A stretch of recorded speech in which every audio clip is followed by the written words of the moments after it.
Now, while we're in this territory down here dealing with open position chords, let's talk about some other ways to make the chord progressions and the chords themselves interesting.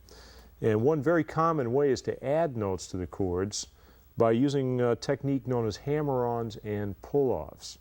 Now, since we're playing chords that use open strings, in most cases here we're not using all of the fingers. The only chord that uses all the fingers is the B7 chord.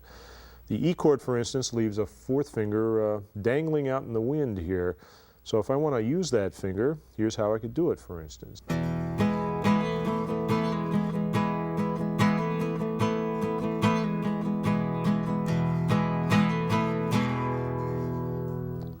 Now what I'm doing there is hammering on. In other words, I'm playing a note without actually picking it.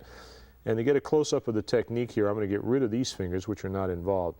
My first finger is holding down the first fret on the third string, and my fourth finger lands on the second fret of the same string. And here's the effect when you hear it isolated. Now,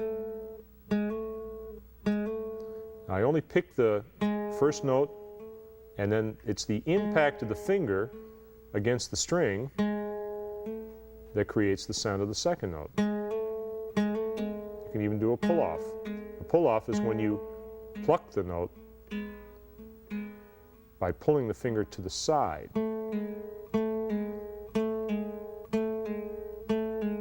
And a double hammer-on and pull-off together.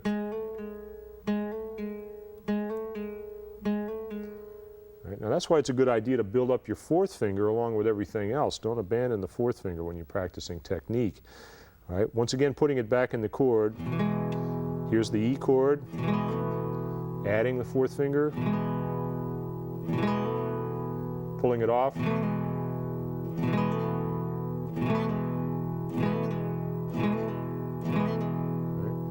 What it does is dress up the sound of the chord. You can do the same thing on the second string.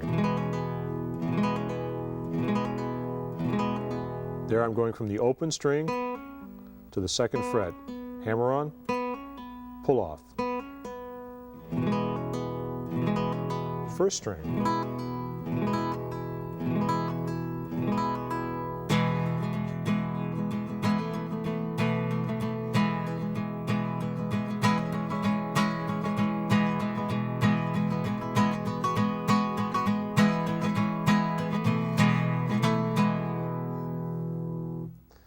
Now that doesn't really alter the character of the chord very much, it just sort of adds color to the basic sound. And by a little experimentation, you'll find that on every one of the chords that we've worked with, you can find the same thing.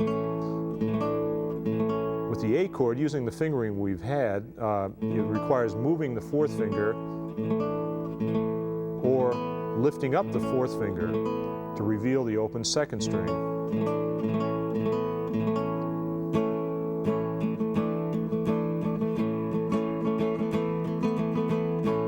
Sounds kind of nice.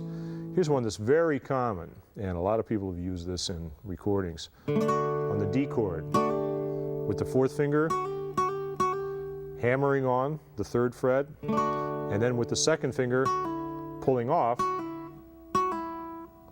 to the open string.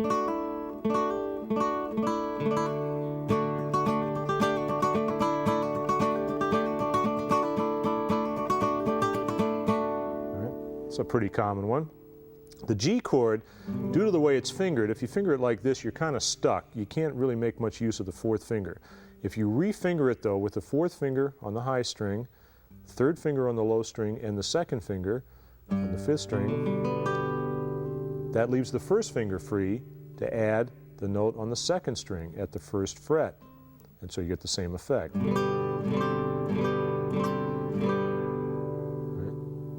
With the C chord, the fourth finger can add the fourth string, third fret, and the second finger, if lifted up, reveals the open string.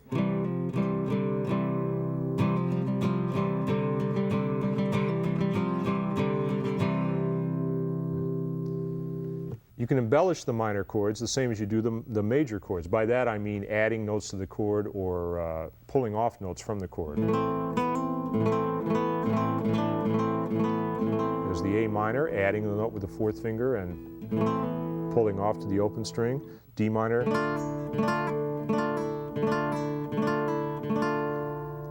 and so forth. There are other variations as well, and with a little experimentation, just using your ear, and once you're comfortable with the chord, then adding notes to it, you can come up with a lot of variety in your rhythm parts without really changing the basic nature of the chords that you're playing.